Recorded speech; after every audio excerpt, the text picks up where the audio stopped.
시청자 여러분 안녕하십니까? 월요일 아침 뉴스타트 2부 시작합니다. 먼저 오늘 아침 주요 뉴스입니다. 우크라이나가 모스크바에 개전 이후 최대 규모의 드론 공격을 감행했습니다. 지난 한 달 동안 러시아는 전쟁 발발 이후 가장 많은 병력을 잃은 것으로 서방 당국자들은 보고 있습니다. 이스라엘군은 휴일에도 가자지구 북부와 시리아 다마스쿠스 남부의 공습을 이어갔습니다. 네타냐후 이스라엘 총리는 트럼프 미국 대통령 당선인과 3차례 통화하며 친분을 과시했습니다. 수차례 막말 논란을 일으킨 대한의사협회 이면택 회장이 취임 반년 만에 탄핵됐습니다.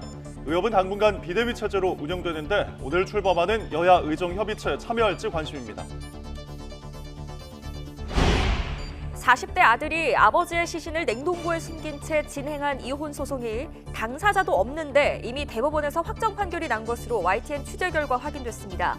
시신을 두고 결정한 초유의 판결인데 대법원은 절차상의 문제는 없다는 입장입니다. 강도 살인을 저지른 뒤 차를 불태우고 달아난 40대가 경찰에 붙잡혔습니다. 이 남성은 도박빚 때문에 범행을 저질렀고 피해자의 지갑에서 10여만 원을 훔쳤다고 진술했습니다. 경기 수원에 이어 의왕에서도 또 사슴이 나타났습니다. 사슴은 소방이 마취총을 쏘면서 금방 포획됐는데 다행히 다친 사람은 없었습니다.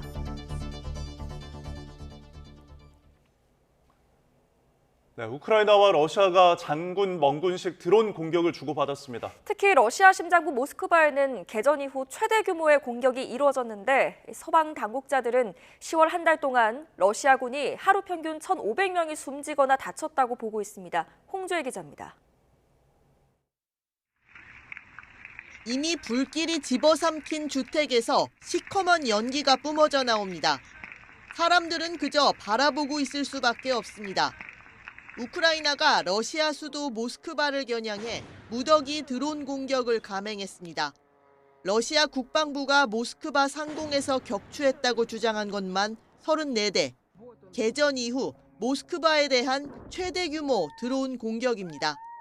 이 여파로 모스크바 공항 3곳의 운영이 일시 중단되기도 했습니다. 러시아 역시 가만히 있지 않았습니다. 비슷한 시각 우크라이나 남부 오데사도 러시아의 드론 공격을 받았습니다. Как было страшно, что звук, потом затихающий звук этого мопеда и все, и сюда уже контакт непосредственно в этот дом. Ну а меня это так взрывной волной на полу нашла. Это секунда. 이런 가운데 지난달 러시아가 전쟁 발발 이후 가장 많은 병력을 잃었다는 추정이 나왔습니다. 물론 러시아가 전쟁 사상자 수를 공식적으로 발표한 적은 없습니다. October was the worst casualty figures for Russia so far. On average, over 1,500 people either killed or wounded every single day. Every day. Every single day. And that is for tiny increments of land. 특히 트럼프 미국 대통령 당선인이 우크라이나의 영토 양보를 요구하면서 종전을 압박할 거란 전망이 나오지만 라다킨 의장은 서방은 계속 우크라이나를 지원할 거라며 선을 그었습니다. YTN 홍주혜입니다. 이스라엘군이 휴일에도 가자지구 북부와 시리아 다마스쿠스 남부 등의 공습을 이어갔습니다. 트럼프 당선자와 3차례 통화하는 등 친분을 과시하며 입지가 탄탄해진 네타냐후 총리가 전쟁 의지를 굽히지 않으면서 중동의 평화가 쉽지 않을 것이란 우려가 커지고 있습니다. 김지영 기자입니다. 처참하게 무너져 내린 주택자네를 구조대가 수색하고 있습니다. 일요일 새벽 이스라엘의 공습으로 가자지구 북부에선 어린이를 포함해 수십 명이 숨졌습니다. 이스라엘군은 무기 저장고 등을 해체하고 테러리스트를 제거하기 위해서였다고 밝혔지만 목격자들의 주장은 다릅니다.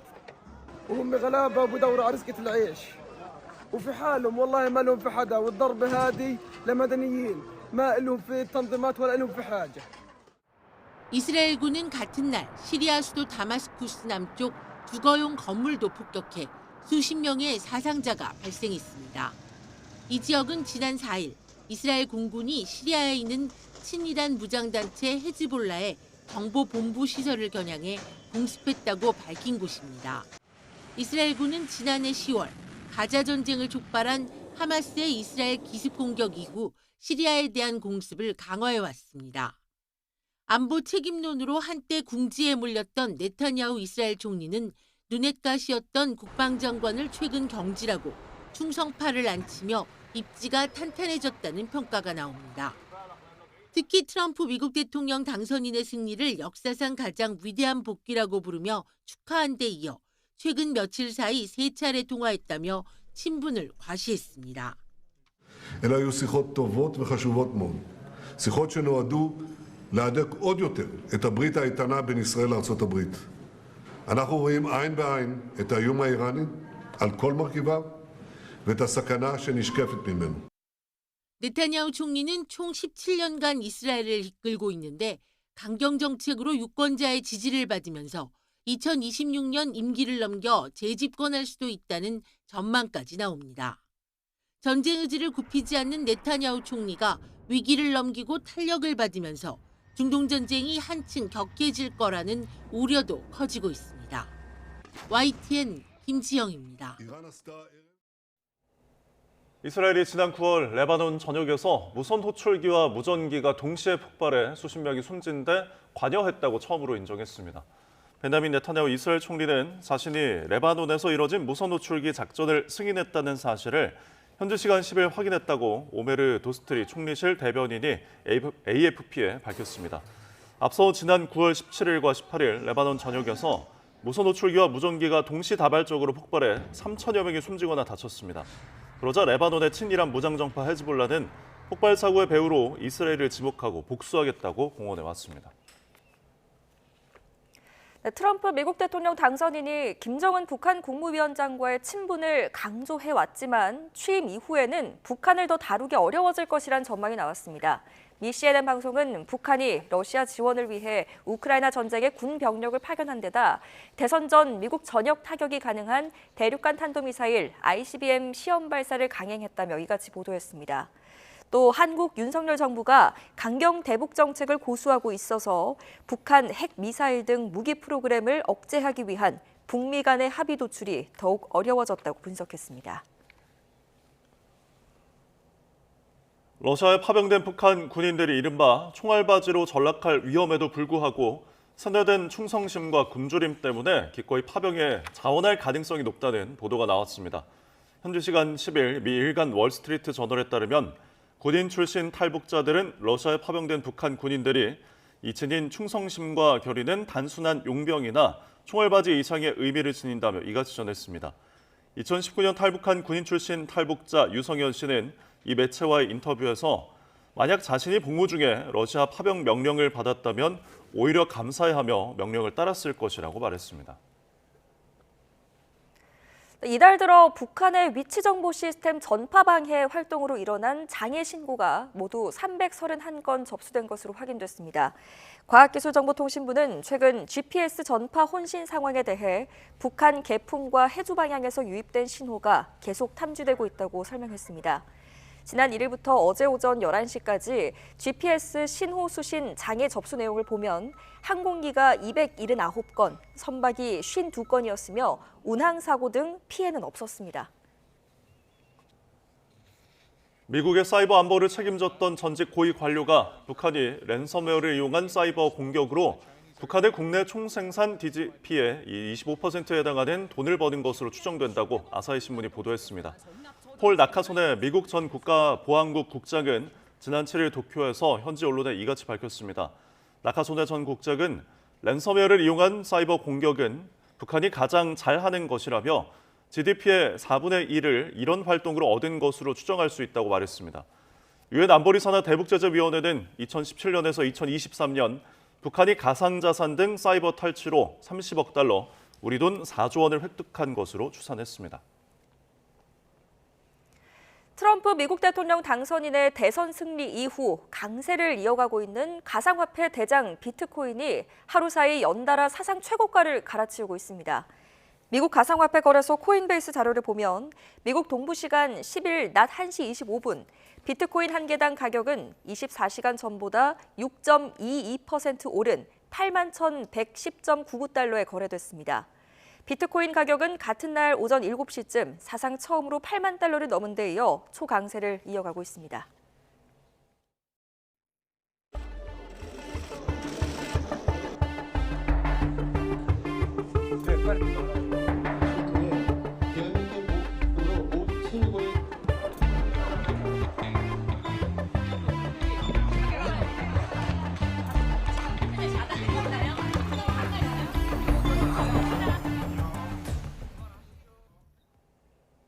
여러 차례 막말 논란 등을 일으켜 의료계 안팎의 비판을 받아온 대한의사협회 임현택 회장이 결국 탄핵됐습니다.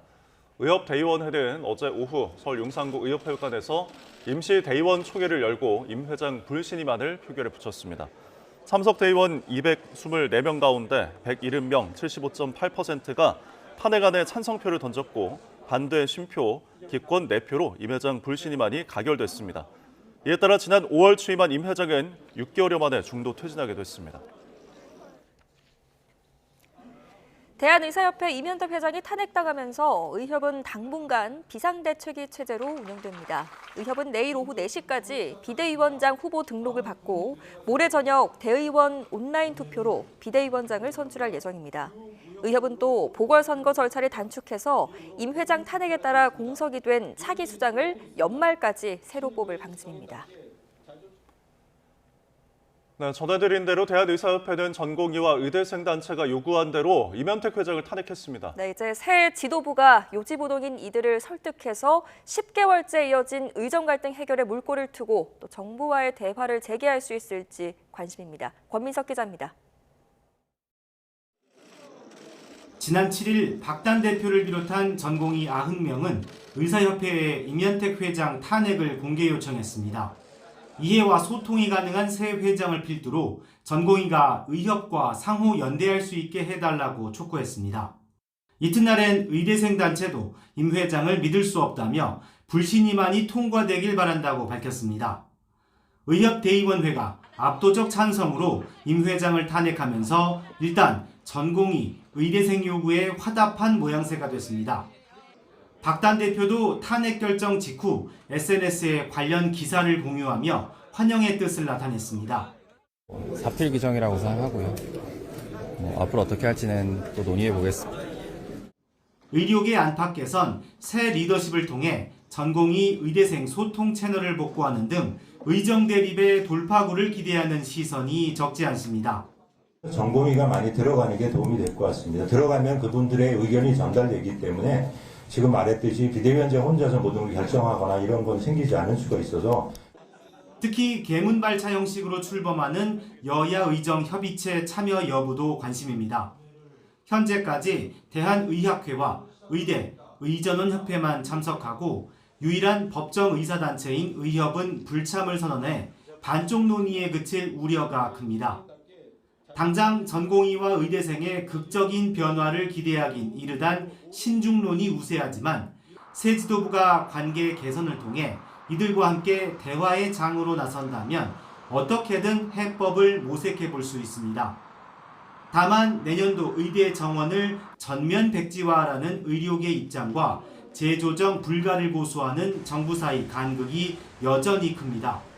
이 때문에 의료계의 노력과 별개로 정부가 전향적인 태도 변화를 먼저 보여야 한다는 목소리도 함께 나옵니다. YTN 권민석입니다. 경남 합천에서 산길을 달리던 승용차가 20m 아래로 추락해 50대 운전자가 숨졌습니다. 충남 서산에서는 강도살인을 저지른 뒤에 차를 불태우고 달아났던 40대가 이틀 만에 붙잡혔습니다. 사건 사고 소식 양동훈 기자입니다. 돌과 나무 사이에 부서진 승용차가 떨어져 있습니다. 어제 오후 5시 반쯤 경남 합천의 한 산길을 달리던 승용차가 20m 아래로 추락했습니다. 심정지 상태에 빠진 50대 남성 운전자가 병원으로 옮겨졌지만 끝내 숨졌습니다. 충남 서산에서는 흉기로 운전자를 살해한 뒤 차를 불태우고 달아난 40대가 이틀 만에 경찰에 붙잡혔습니다. 이 남성은 도박 빚 때문에 범행을 저질렀고 10여만 원을 훔쳤다고 경찰에 진술했습니다. 버스에서 뿌연 연기가 치솟고 소방차들은 연신 물을 뿌립니다. 경기 양주시를 달리던 광역버스에서 연기가 나면서 승객과 버스 기사 등 11명이 대피했습니다. 소방당국은 엔진이 과열되면서 연기가 발생했는데 다행히 화재로 번지지는 않았다고 설명했습니다. 평택 제천 고속도로에서는 3.5톤 화물차가 앞서 가던 승용차를 들이받아 차량 넉 대가 추돌하고 불이 났습니다. 이 사고로 3명이 인근 병원으로 옮겨졌고 승용차 2대가 모두 탔습니다. 경기 양평군 용문터널에서는 승용차 1대와 SUV 차량 2대가 잇따라 부딪힌 뒤 불이 났습니다. 다친 사람은 없었지만 사고 수습이 마무리될 때까지 1시간 반여 동안 터널 출입이 통제됐습니다. YTN 양동훈입니다. 계속해서 사건 사고 한 줄 뉴스입니다. 어젯밤 10시 20분쯤 인천 부평구의 한 아파트 단지에서 정전이 발생해 30분 동안 1,600여 세대가 엘리베이터를 사용하지 못하고 수돗물 공급이 일시적으로 끊겨 불편을 겪었습니다. 지난 8일 아침 7시 40분쯤 서울 강서구 화곡동에 있는 한 오피스텔에서 여성을 살해한 혐의를 받는 40대 남성이 구속됐습니다. 그제 오후 3시쯤 드론으로 국가정보원 건물을 촬영한 혐의로 중국인 남성 관광객 A씨가 현행범으로 체포됐습니다.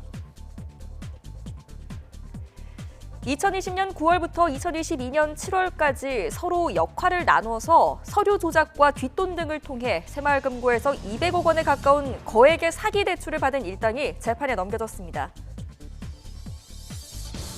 고객과 사적인 금융거래를 하고 상습적으로 도박까지 한 은행 직원을 해고하는 건 부도덕하고 직무윤리를 위반한 것으로 정당하다는 법원의 판결이 나왔습니다. 1년 동안 사이버 도박에 참여해 검거된 청소년이 4,000명을 넘기는 등 청소년 사이버 도박 범죄가 줄지 않아 경찰이 특별단속 기간을 내년 10월까지 연장하기로 했습니다. 스토킹 끝에 지난 8일 전 여자친구가 살고 있던 경북 구미시의 한 아파트를 찾아가 전 여자친구를 살해한 30대 남성이 구속됐습니다. 별개의 법인이어도 같은 사무실을 쓰고 또 업무 지시가 이루어지는 등 경영상 한 몸이라면 하나의 사업체로 봐야 한다는 대법원의 판단이 나왔습니다.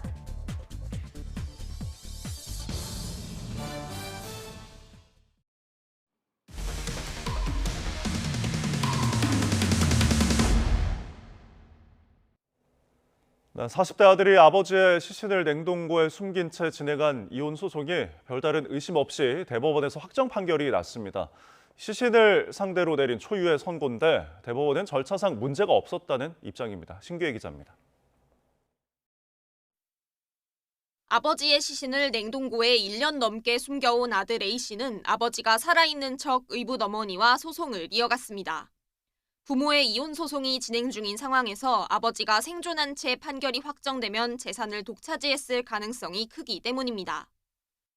아버지는 지난해 가을 숨진 것으로 추정되는데 대법원은 올해 4월 판결을 확정지었습니다. 반년 넘게 항소심 재판부와 대법원은 시신을 상대로 심리를 하고 선고를 내린 셈입니다. 그리고 11월 달에 아마 판결이 난 걸로 2심. 그리고 대법을 또 갔어요. 어떻게 냉동고에 1년을 넘기냐고. 당사자가 이미 목숨을 잃었는데 소송은 아무 문제 없이 진행되고 있던 겁니다. 이유는 현행법에 있습니다. 이혼 소송은 본인 출석주의가 적용되지만 대리인이 출석하더라도 문제가 없습니다. 법원에서도 대리인이 정상적으로 선임돼 있다면 본인의 생존 여부를 일일이 확인하진 않습니다. 앞서 아버지 측 변호사는 의뢰인 대신 아들 A씨하고만 소통했다고 주장했는데 현재로서는 A씨가 변호사에게조차 사망 사실을 숨긴 거로 보입니다. 그 전에 사망한 게 확인이 된다면 이 이혼 판결은 잘못된 거잖아요. 무효 사유가 있으니까 재심 사유 되겠는데요. 대법원은 당황스럽고 안타까운 일이라면서도 절차상 문제는 없었다고 밝혔습니다. YTN이 사망자를 상대로 선고를 내린 다른 사례가 있었는지 대법원에 질의했지만 정확히 파악하기 어렵다는 답변만 돌아왔습니다. 시신을 두고 결정한 초유의 판결이란 점을 사실상 인정한 거로 보입니다. 당사자의 어떤 신원이나 사망 여부, 생존 여부를 사실 더 확인해야 된다? 우리가 자적적인 노력을 할 수밖에 없는 부분인 것 같고요. 당사자 출석 의무가 없는 재판이라 할지라도 사법부의 신뢰 회복을 위해서는 신원을 확인할 수 있는 세밀한 보안 장치 마련이 필요해 보입니다. YTN 신기혜입니다. 경기 수원에서 잇따라 시민을 공격했던 사슴이 포획된 지 하루도 지나지 않아 이번에는 의왕에서 사슴이 나타났습니다. 도로 위를 돌아다니던 사슴은 소방이 마취총을 쏘면서 금방 포획이 됐는데 다행히 다친 사람은 없었습니다. 윤태인 기자입니다. 붉은 경광등을 빛내며 느릿느릿하게 주행하는 경찰차 앞으로 사슴 한 마리가 걸어갑니다. 사슴의 앞을 119 차량이 가로막고 소방대원도 차에서 내려 포획 작업에 나섰지만 격렬한 사슴의 몸부림에 다른 소방대원들은 물론 경찰까지도 사슴에 달라붙었습니다. 구조대원들이 한 대여섯 명이 이렇게 자꾸 눌렀는데도 안 돼가지고 눕혀가지고 또 묶어놨는데 하도 밟아도 지리가 또 다 풀려가지고. 경기도 의왕시 청계동에서 도로 위에 나타난 사슴으로 2차 사고 위험이 우려된다는 신고가 접수된 건 밤 11시 50분쯤입니다. 수원시에서 시민 2명을 다치게 했던 사슴이 포획된 지 하루도 지나지 않아 의왕시에서도 나타난 건데 소방이 1km 정도를 천천히 추격하면서 마취총을 쐈고 신고 접수 1시간여 만에 생포했습니다.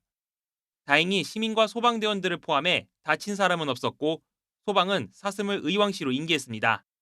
의왕시는 포획한 사슴이 인근 농장에서 탈출한 사슴이었다며 주인에게 다시 돌려줬다고 설명했습니다. YTN 윤태인입니다. 한 주의 시작인 오늘도 쌀쌀함과 온화함이 공존하면서 기온 변화가 심하겠습니다. 현재 10.1도를 보이고 있는 서울 기온, 한낮에는 21도까지 크게 오르겠습니다. 일교차 큰 날씨에 짙은 안개도 말썽입니다. 현재 경주의 가시거리 30m, 나주는 90m 안팎까지 바짝 좁혀져 있는데요. 또 광주와 사천공항에는 저시정 경보도 발효 중입니다. 오늘 내륙은 대체로 맑겠지만 수도권과 충남은 대기 정체로 인해 한때 공기가 탁해질 수 있겠습니다. 동풍이 부는 동해안은 밤까지 5에서 10mm의 비가 조금 내리겠습니다. 오늘 아침은 어제와 비슷하거나 조금 낮은 기온으로 출발합니다. 현재 서울 기온은 10.1도, 강릉 12.3도, 부산 13.3도를 보이고 있습니다. 한낮에는 예년 기온을 4에서 7도가량 크게 웃돌겠는데요. 오늘 낮 기온은 서울 21도, 대전과 대구 20도까지 크게 오르겠습니다. 수능일인 목요일에도 큰 추위는 없겠습니다. 다만 수도권과 영서, 제주도에는 오후부터 비가 내릴 전망입니다. 날씨였습니다.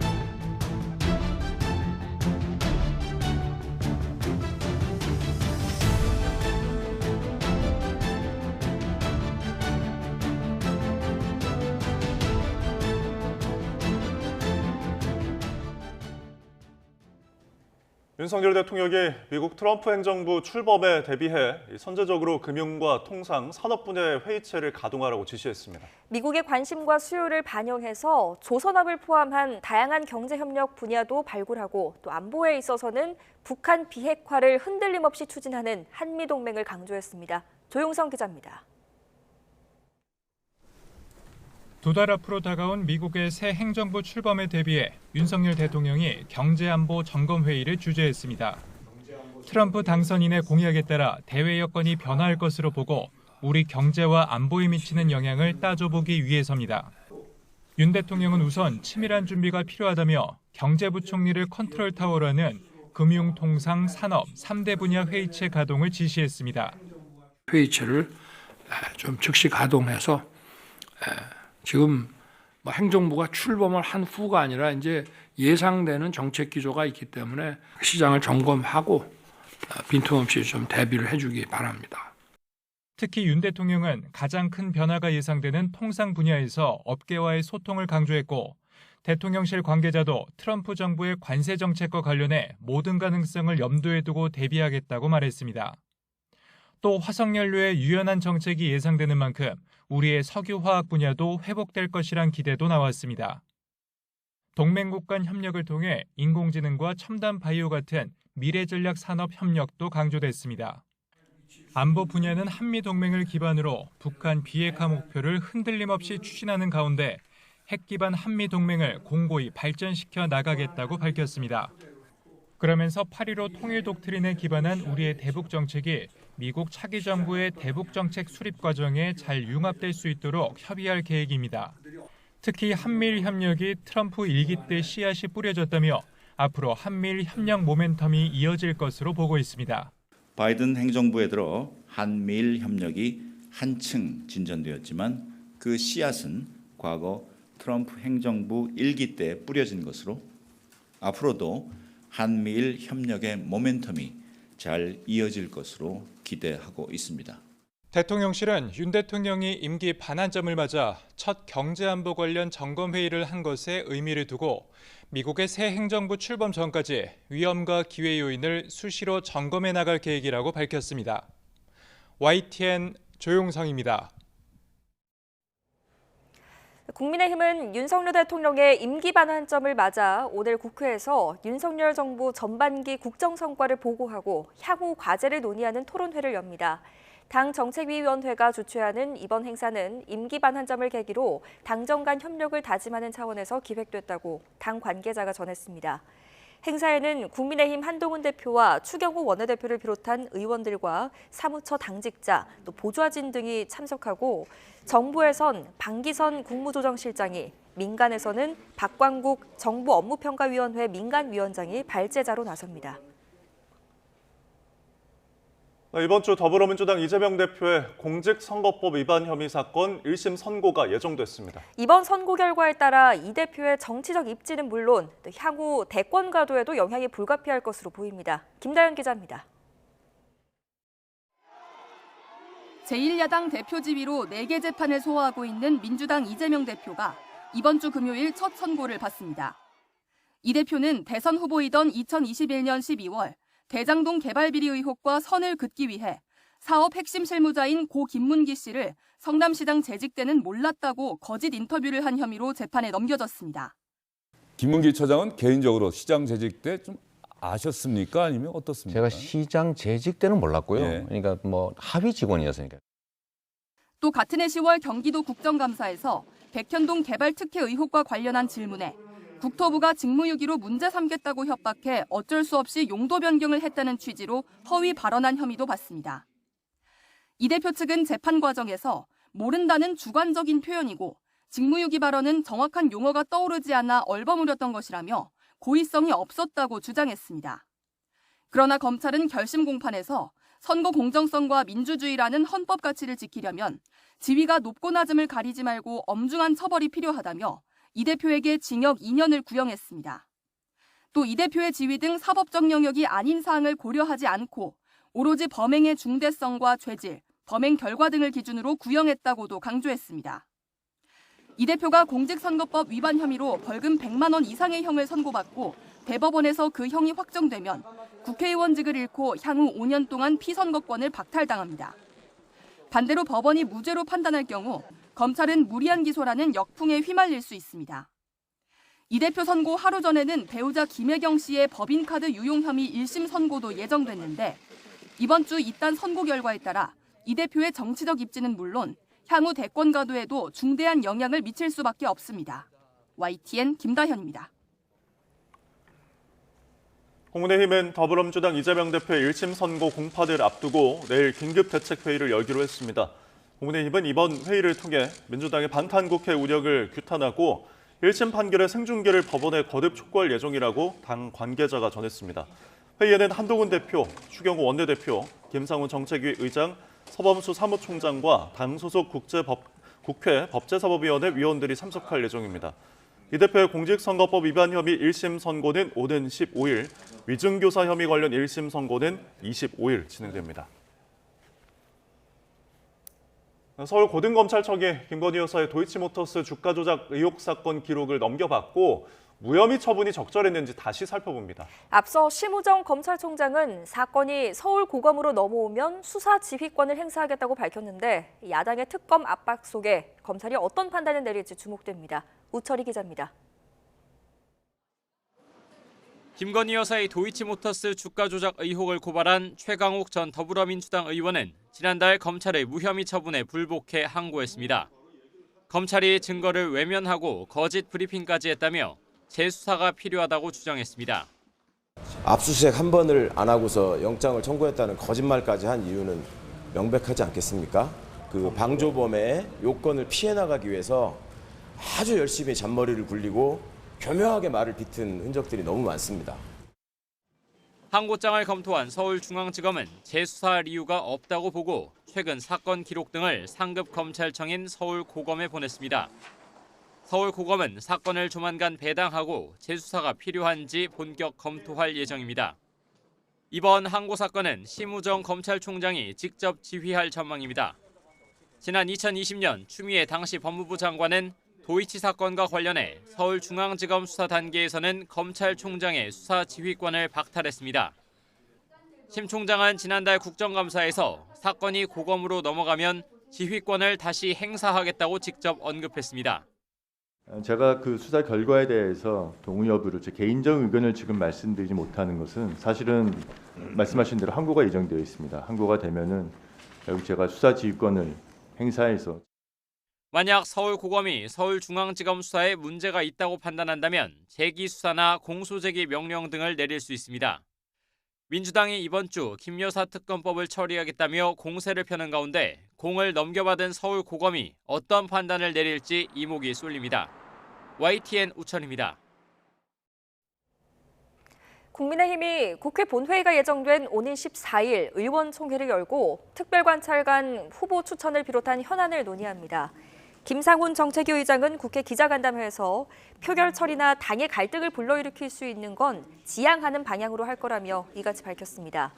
이어 민주당이 특별감찰관은 특검법을 피해가기 위한 술수라고 주장하는 만큼 여야가 원만하게 합의할 수 있을지는 지켜봐야 할 것 같다고 덧붙였습니다. 더불어민주당은 윤석열 대통령 부부의 국정농단 의혹을 밝히기 위해선 특검 수용이 우선이라고 말했습니다. 한민수 대변인은 국회에서 기자들과 만나 국민의힘이 특검 수용에 대한 입장을 밝힌다면 특별감찰관 여야 협의 절차를 당에서 논의해보겠다며 이같이 밝혔습니다.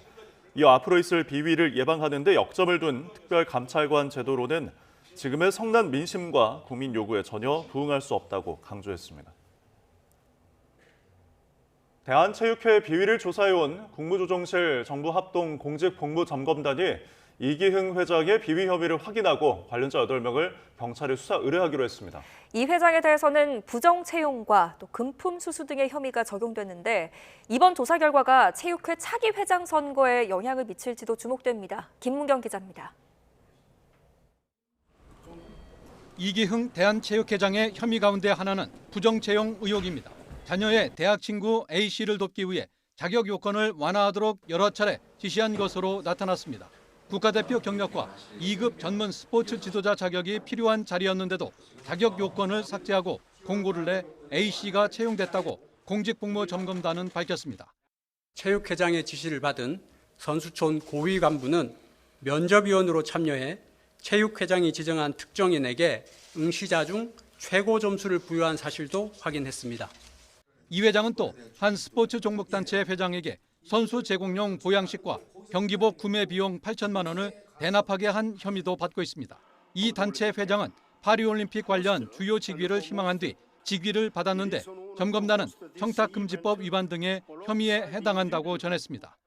직무와 관련된 요청 사항을 들어준 일련의 행위는 청탁금지법과 형법에서 금지하고 있는 부정청탁, 금품수수, 그리고 제3자 뇌물 제공에 해당할 수 있습니다. 이 회장은 이 밖에 마케팅 수익 물품을 사적으로 사용하고 지인 5명을 파리올림픽 참관단에 추천한 데 이어 특혜성 관광을 제공한 것으로 나타났습니다. 선수촌의 또 다른 고위 간부는 후원사에 직접 연락해 4,700여만 원의 침구 세트 등을 후원받아 자의적으로 사용한 혐의를 받았습니다. 점검단은 이 밖에 업무 추진비를 부적절하게 집행한 것 등과 관련된 직원에 대해서는 법에 따라 처리하도록 문체부에 통보했습니다. 이번 조사를 끝으로 3선 도전 의사를 밝힌 이기흥 회장 등 8명이 사법처리 수순을 밟게 되면서 대한체육회의 차기 회장 선거에도 영향을 미칠지 주목됩니다. YTN 김문경입니다. 네, 오늘의 경제 일정입니다. 재경관이라고 들어보셨나요? 미국 등 주요국에 파견돼 우리 정부와 주재국 정부 간 경제와 금융협력 업무를 담당하는 공무원인데요. 기획재정부가 오늘 재경관 회의를 열고 트럼프 재집권에 따른 각국 대응 방안에 대한 정보를 모읍니다. 한국소비자원이 10월 한 달 동안 1372 소비자 상담센터에 들어온 소비자 민원을 공개합니다. 갑자기 날씨가 추워지면서 10월 전기장판 관련 소비자 상담이 급증했는데 어느 정도 늘었는지 잠시 후에 확인하시죠. 네, 오늘은 11월 11일 숫자 1이 4개가 들어간 날이죠. 유통사에서는 초콜릿, 막대 과자, 가래떡 등 길쭉한 제품 데이를 붙여서 제품 홍보에 나서고 있는데요. 편의점은 한정판 제품을 내놓고 온라인 쇼핑도 럭키박스 등 다양한 행사에 나서고 있습니다. 토론회로 상속세의 유산취득세제 개편과 관련해 본격적인 공론화에 나선 기획재정부가 이번에는 기업계를 방문합니다. 김범석 기획재정부 1차관은 오늘 오후에 한국상장사협의회를 방문해서 유산취득세제 개편과 관련한 의견을 듣습니다. 네, 다음 소식입니다. 제주 해상에서 발생한 금성호 침몰 사고 실종자 시신이 추가로 발견됐습니다. 해경은 어제 오후 4시쯤 해군 원격조정 수중 로봇으로 선체 주변에서 시신 한 구를 발견하고 4시간 만에 수습했습니다. 감식 결과 시신은 실종자였던 60대 한국인 선원으로 확인됐습니다. 이로써 금성호 사망자는 4명으로 늘었고 실종자는 10명으로 줄었습니다. 금성호에 실종된 선원들을 찾는 수색은 계속되고 있습니다. 가족들은 신락 같은 희망을 버리지 않은 채 구조 소식을 애타게 기다리고 있습니다. 배민혁 기자입니다. 해경함정이 항구에 들어서고 이내 시신 한 구가 이송됩니다. 제발 살아있기를 빌고 또 빌었지만 결국 차가운 주검이 돼 돌아왔습니다. 아직 바다 어딘가에는 금성호 실종자들이 남아 있습니다. 누군가의 남편이자 아버지였거나 아들이었던 선원들, 항상 듬직했던 동생은 열흘 뒤에 무태 돌아오겠다는 말을 남기고 여느 때처럼 배에 몸을 실었습니다. 사고 소식을 들었을 때만 해도 30년 가까이 무사히 배를 탔던 동생이라 별일 아닐 거라 생각했습니다. 처음에는 그냥 담담했죠. 설마 죽었겠나. 배를 오래 탔으니까 그래 생각하고 있었는데 실제로 실종 신고 받으니까 아차 싶고 배가 디비지다니까. 지자체 등 관계당국이 실종자 가족을 대상으로 심리 상담을 지원하고 있지만 시간이 지날수록 가족들의 가슴은 더 타들어갑니다. 앞으로 혼자 어떻게 살아가겠나 이 걱정이 나는 지금. 동생이 니한테 많이 그걸 의지도 많이 하고 많이 도와줬거든요. 나도 의지 많이 하고 동생한테. 해경은 마지막 실종자를 찾을 때까지 모든 방법을 동원해 수색에 총력을 기울이겠다고 밝혔습니다. 수색 범위를 확대하고 민간군 선박 50여 척을 동원하여 해상 수색을 진행하고 있습니다. 마지막 한 명의 실종자를 찾을 때까지 저희 해양경찰은 최선을 다해서 수색을 하도록 하겠습니다. 제발 기적이 이뤄지길 가족들은 여전히 희망의 끈을 놓지 않고 있습니다. YTN 배민혁입니다.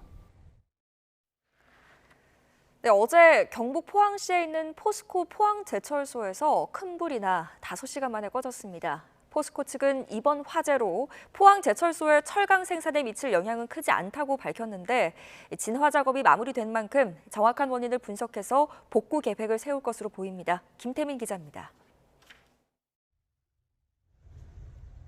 이번에 불이 난 파이넥스 3공장은 지난 2014년 준공된 설비로 1년에 최대 200만 톤의 철강을 생산할 수 있습니다.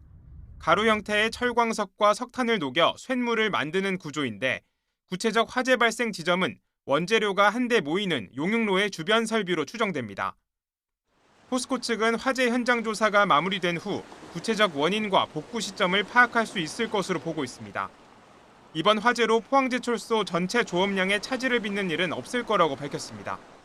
파이넥스 공장 외에 포항에 있는 3개의 고로의 탄력적 운영을 통해서 철강 제품을 수급하는 데는 문제가 없을 것으로 보고 있습니다.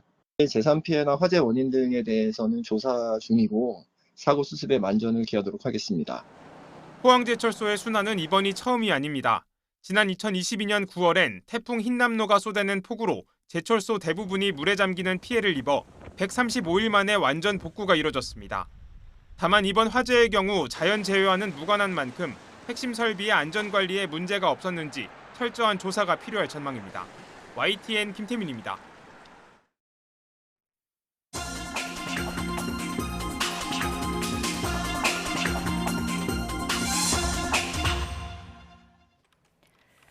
오늘의 글로벌 픽입니다.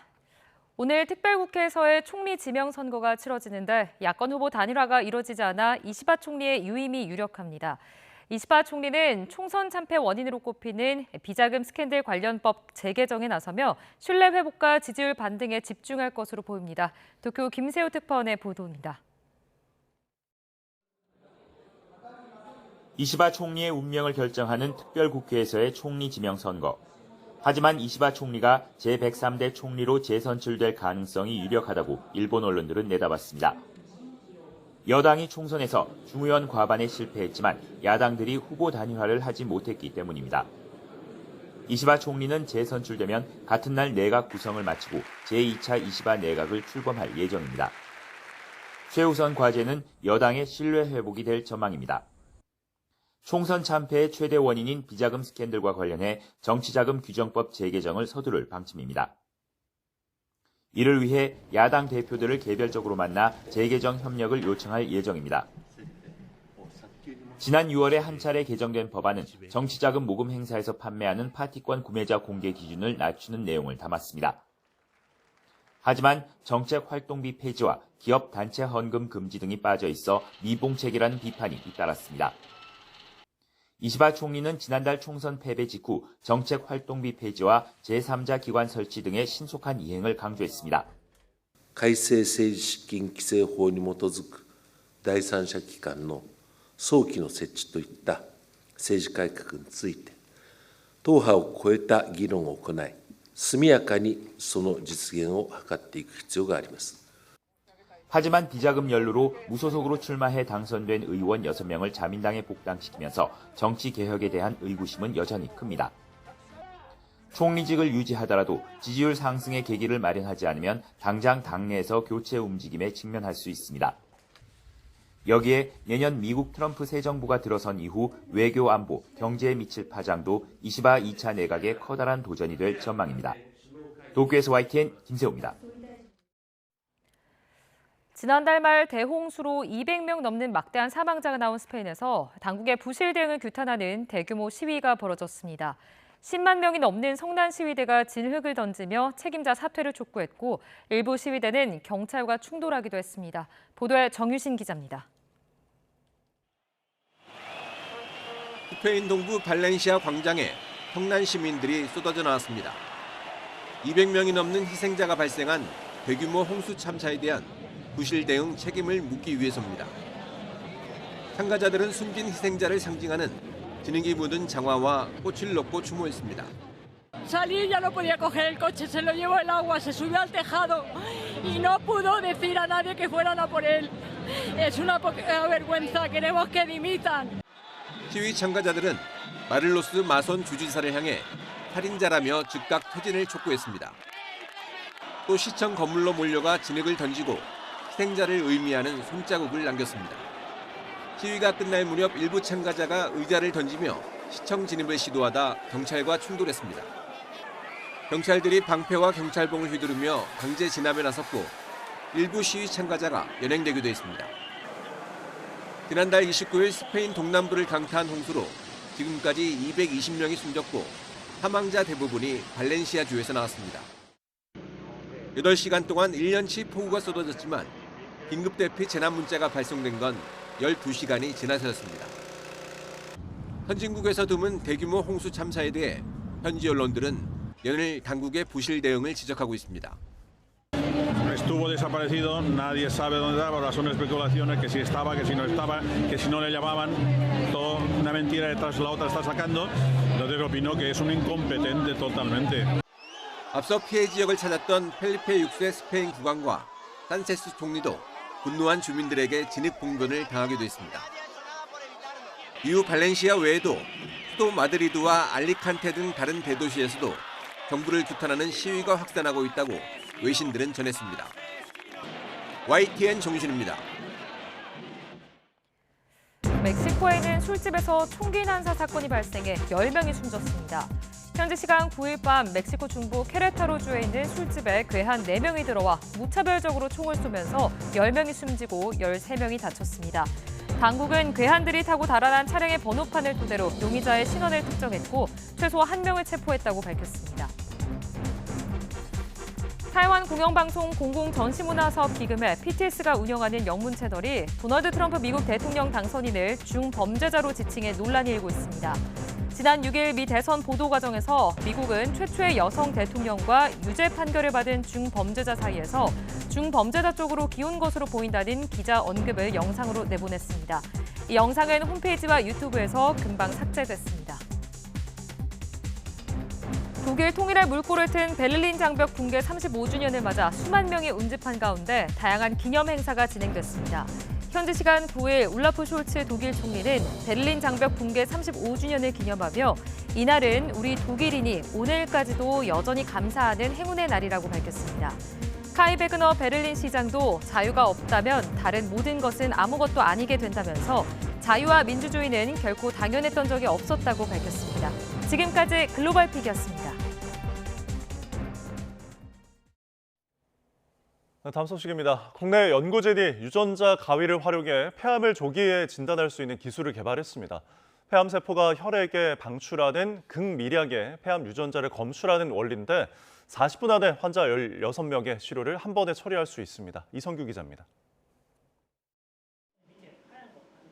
암 사망률 1위 질환인 폐암. 폐암은 초기 증상이 없어 환자가 암인지도 모른 채 병이 악화해 조기에 발견하는 것이 중요합니다. 암 조직을 떼어내 검사하는 조직 생체 검사보다 최근에는 혈액이나 소변 등 체액을 활용하는 액체 생체 검사가 주목받고 있습니다. 하지만 체액 속 암 유전자 양이 너무 적어 임상 적용엔 한계가 있었습니다. 국내 연구진이 극소량의 혈액만으로 폐암을 조기 진단하는 기술을 개발했습니다. 핵심은 암세포가 방출하는 폐암 유전자를 정확하게 인지하는 유전자 가위 기술에 있습니다.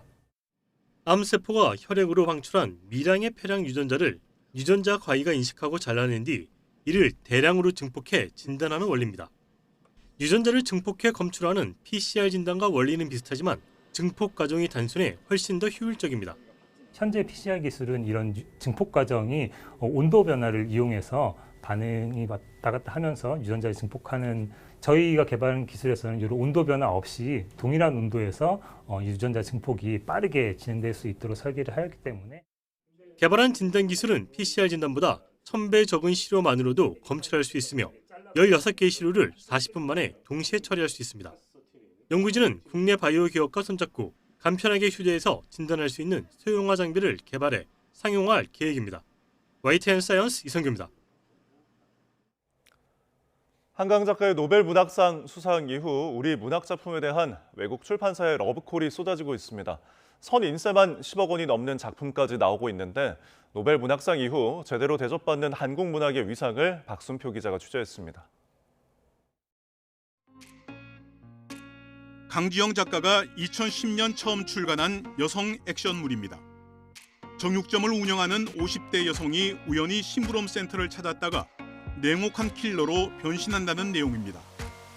선인세 2억 1천만 원의 영국 유명 출판사와 계약을 시작으로 영미권과 유럽 등 15개 나라와 10억 원대 계약을 마무리했습니다.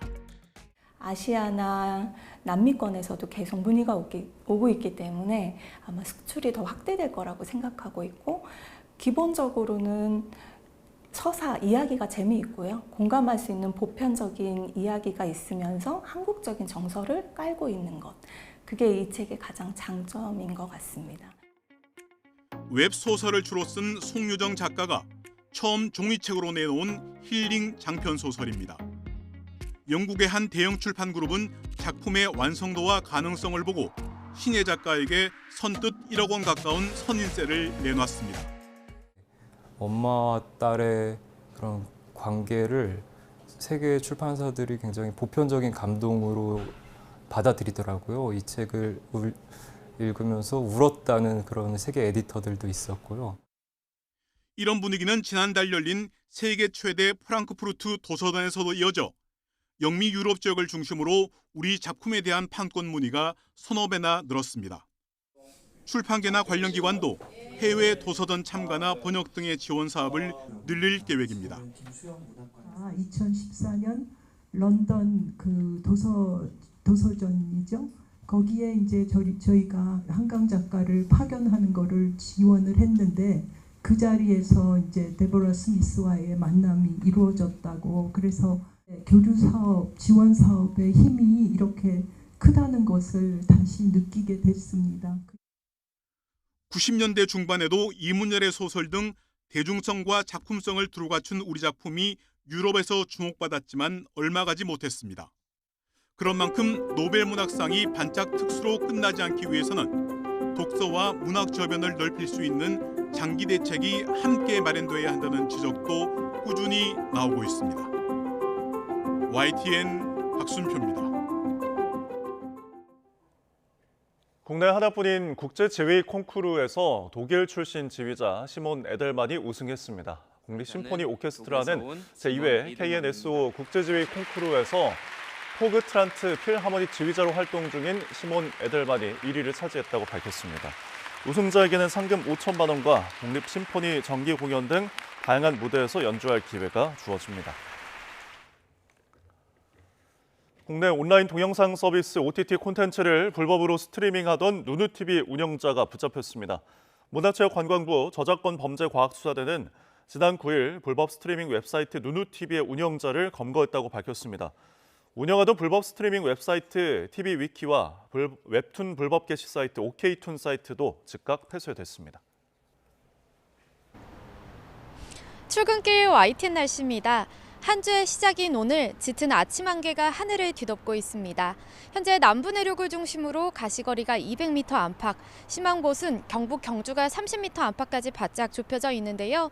운전하시는 분들은 평소보다 일찍 나오셔서 차간 거리 넉넉히 두고 서행하시는 게 좋겠고요. 항공기 이용객들은 광주와 대구, 사천공항에 저시정 경보도 내려져 있어 참고하셔야겠습니다. 안개는 오전 10시 정도까지 조금 더 이어지겠습니다. 여기에 인천의 경우 대기 정체로 인해 초미세먼지 농도가 나쁨 수준을 보이며 시야가 더욱 답답하겠고요. 서울과 경기, 충남은 밤 한때 공기가 탁해질 수 있겠습니다. 오늘 내륙 하늘은 대체로 맑겠지만 동풍이 부는 동해안은 오전부터 밤 사이 비가 조금 내리는 곳이 있겠습니다. 오늘도 기온의 일교차가 크게 벌어지겠습니다. 우선 현재 서울 기온은 10.1도, 광주 9.5도로 어제와 비슷하거나 조금 낮게 출발하고 있는데요. 한낮에는 서울 21도, 대전과 대구 20도까지 올라 온화함이 감돌겠습니다. 이번 주 내내 예년 기온을 웃돌며 수능일인 목요일에도 입시 한파는 없겠습니다. 다만 오후부터는 전국에 비가 내릴 전망입니다. 오늘 동해안을 중심으로는 너울성 파도가 높게 일겠습니다. 이 지역에 계신 분들은 해안가 접근을 자제하는 등 안전사고에 각별히 유의하시기 바랍니다. 지금까지 YTN 원희다입니다. 네, 뉴스타트 3부 잠시 후에 이어집니다.